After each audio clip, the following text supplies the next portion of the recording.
Caros amigos do Movimento da Fraternidade, é com imensa alegria que mais uma vez os reencontro para uma reflexão a respeito do tema Fraternidade e Mediunidade. Todos vocês sabem que o Movimento da Fraternidade surgiu muito associado com os fenômenos mediúnicos e chegamos a ter um período de grande repercussão das reuniões de materialização, cujas provas ainda existem até hoje.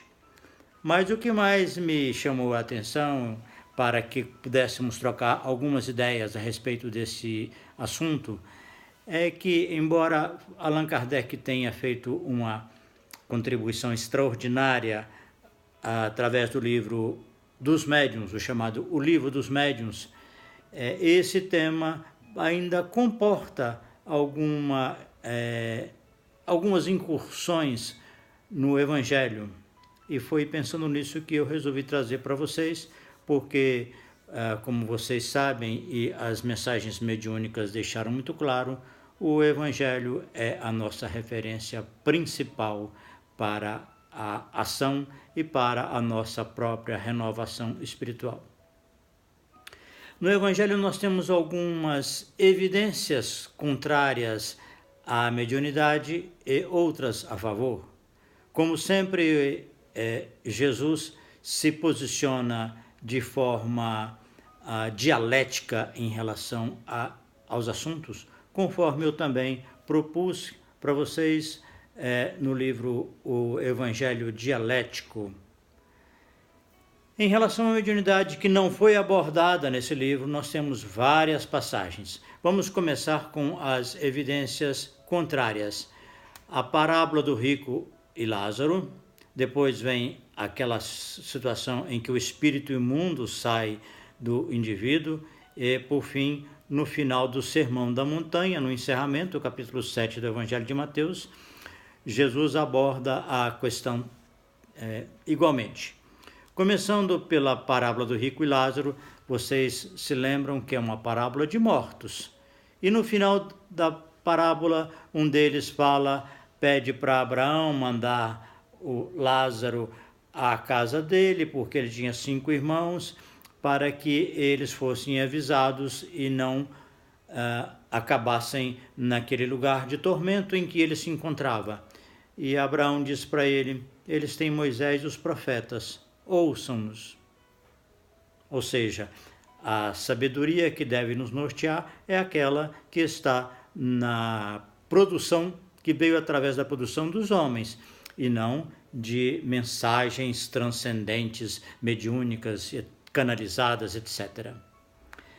Em seguida vem aquela passagem também muito conhecida em que Jesus Cristo fala que quando o espírito imundo tem saído do homem, anda por lugares áridos procurando repouso e não encontra. Então ele diz: voltarei para minha casa de onde saí. E voltando para aquela casa, encontra varrida e adornada. E então os atos desse homem são piores do que os primeiros. Olha, é coisa séria. Ou seja, consentindo com a homeopatia, concordando com a homeopatia, não adianta você agir no fator externo, seja ele bactéria, vírus, etc., qualquer que seja o fator externo, inclusive nos alimentos, que Jesus também foi enfático quando ele disse que não é o que entra pela boca que contamina o homem, mas sim o que sai do coração dele. Então, vejamos, é uma chamada para que a gente se concentre na educação do ser humano e não no cuidado de fatores externos, de espíritos perturbadores ou sofredores. Tá bem? No final do Sermão da Montanha também tem uma outra afirmação, quando ele fala que as pessoas vão procurá-lo dizendo: Senhor, Senhor, não profetizamos nós em teu nome não expulsamos demônios, e em teu nome não fizemos muitas maravilhas? Nunca vos conheci, é a resposta. Tá? Apartai-vos de mim, vós que praticais a iniquidade. Então, assim, com essas 3 passagens, nós fechamos um lado da moeda, que não é nada interessante buscar o cuidado, né, de expulsar, né, os demônios. Expulsar, ou seja, doutrinar espíritos, exorcizar, fazer qualquer coisa, qualquer atividade, qualquer procedimento com esse objetivo, nessa face da moeda, está completamente descartada como sendo uma iniquidade. Bom, a favor nós temos a passagem em que Moisés e Elias se manifestam na transfiguração de Jesus no monte de Tabor. Então, já é uma manifestação espiritual, tá certo? Um anjo do céu apareceu para ele e o confortava nos momentos que antecederam a sua prisão e a sua condenação até a morte no Calvário. Tá certo? Ainda, só para mencionar, um anjo aparece para Maria para comunicar o nascimento de Jesus. Outro anjo aparece para Zacarias para anunciar a gravidez de Isabel, referindo-se a João Batista. Paulo diz que um anjo, o anjo a quem ele pertencia, então ele está dizendo de Jesus, apareceu para ele na noite que antecedeu ao naufrágio, perto da ilha de Malta.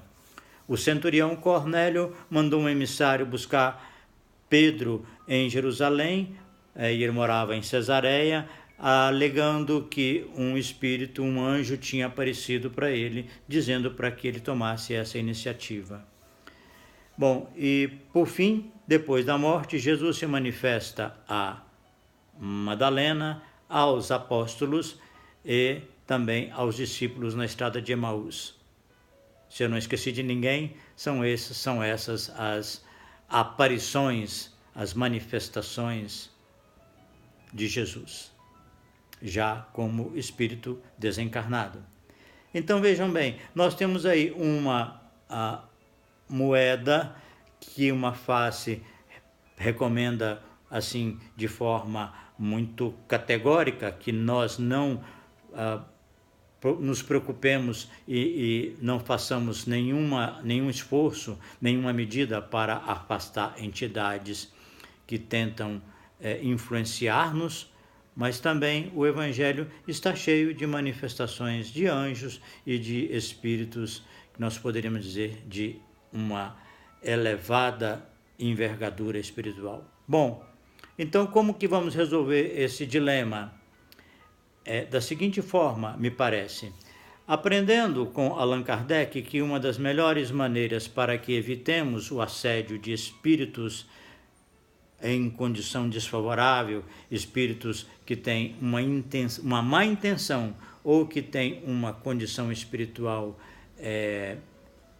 em condições difíceis, que estão ainda enfermos, perturbados, etc., lidar com eles com duas grandes atitudes, duas providências mais importantes. Primeiro, levar uma vida honrosa, uma vida digna, em que você tem retidão de caráter, que você está muito disciplinado nos seus compromissos afetivos, junto aos seus entes queridos, familiares, amigos, e que você está muito disciplinado na sua tarefa junto à comunidade, ou seja, no seu trabalho, na sua ocupação. Isso é a principal imunidade, né, ante a tentativa de influenciação. Em seguida, nós temos uma outra providência que aprendemos com o Espiritismo, e começa desde Allan Kardec, a orar por eles. A oração de um justo, conforme nós aprendemos, né, com o apóstolo Tiago, pode muito em seus efeitos. Se você é uma pessoa de caráter, né, uma pessoa honrada socialmente e bem comprometida nos seus vínculos afetivos, a sua oração tem escuta junto a Deus. E quem já passou, né, aqui por todos nós que estamos lidando com esse tema e caminhamos com a experiência no campo cristão, sabemos que estamos sujeitos a essas influências e, ainda que eles tentem nos assediar, é só tomar essas providências e uma oração sincera em favor dessa criatura, desejando que ela seja assistida, que ela seja amparada e que ela seja retirada do nosso ambiente, da nossa psicosfera, produz efeitos imediatos. Tá certo? Não é através da violência, não é exorcizando, excomungando, né, repreendendo asperamente, não. É com o coração que nós afastamos qualquer influência que esteja sendo exercida sobre nós. Bom, então nesse caso nós devemos evitar qualquer atividade, qualquer esforço, especialmente as chamadas reuniões em que você vai dar passividade, que você vai dar acolhimento, ou que você vai se prestar à prática da desobsessão. Elas não têm fundamento no Evangelho. Tá? Em momento algum, nem mesmo se nós lembrarmos da desobsessão, a chamada tentação de Jesus, que na verdade não é uma tentação, porque em momento algum ele entrou em dúvida, ele entrou em conflito íntimo a respeito daquelas sugestões, né? Nós podemos entender que não há nenhuma situação, nenhuma passagem evangélica suscitando ou favorecendo a prática desse tipo de atividade. Tá? É como se, pegando o exemplo que eu disse agora mesmo da saúde, você tivesse uma bactéria na periferia, tivesse um vírus no ambiente e você vai introduzir esse vírus dentro de você para, de alguma forma, fazer alguma mutação nele, provocar alguma alteração genética na constituição dele, de forma que ele saia do seu organismo completamente modificado e não provoque mais danos em qualquer pessoa. É muita presunção, é muita prepotência você fazer isso. Embora isso aconteça com as pessoas que não têm defesa e aceitam, né, e são invadidas por esses micro-organismos, e eles vão provocar alguma mudança, mas é muito lenta, é paulatina, até que essa mudança aconteça de uma forma mais evidente. Então, digamos que a mediunidade em relação à fraternidade, ela deveria ficar nos limites propostos pelo Evangelho. Por isso que Jesus assim, de certa forma, categórico, taxativo com aquelas pessoas que estão vivendo sob a influência muito ostensiva de alguma entidade. Quando ele vai prestar socorro, ele fala, sai dele. Ele não pede licença, ele não aconselha, ele não orienta, tá certo? Esse tipo de prestação de serviço voltado para assistência espiritual, ele é completamente inconveniente, ele não tem razão.